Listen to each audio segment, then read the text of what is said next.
Okay sir. అందరికి నమస్కారం. ఈరోజు కస్మూర్ దర్గాకి వచ్చి స్వామిని దర్శనం చేసుకున్నాం. గత సంవత్సరం దుప్పట్ల పండుగకి వచ్చి మొక్కుకున్నాను, ప్రజలను రక్షించమని, సర్వేపల్లిని, జిల్లాని, రాష్ట్రాన్ని కాపాడమని చెప్పేసి మొక్కుకున్నాం.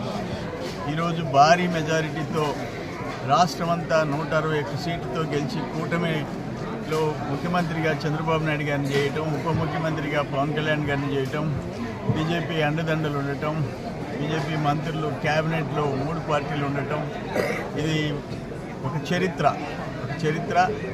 అల్లా కస్మూర్ దర్గా మస్తాన్ స్వామి ఆశీస్సులు ఈ రాష్ట్ర ప్రజల మీద దక్కాయని చెప్పేసి నేను తెలియజేసుకుంటున్నా. స్వామికి రుణపడి ఉన్నాం. ఇక్కడ ఈ కస్మూరు దర్గాలో ఉండే భక్తులకి సౌకర్యాలు కల్పించేదానికి ఇక్కడ త్రాగునీటి సమస్య ఉందని ఈ షాప్స్ వాళ్ళందరూ నాకు చెప్పడం జరిగింది. డెఫినెట్గా వాటికి మొట్టమొదటి ప్రాధాన్యత ఇచ్చి ఆ సమస్యలు పరిష్కరిస్తాము.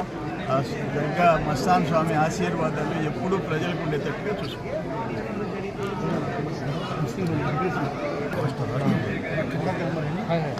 రాష్ట్రంలోని, దేశంలోని ముస్లిం సోదరులందరికీ బక్రీద్ శుభాకాంక్షలు.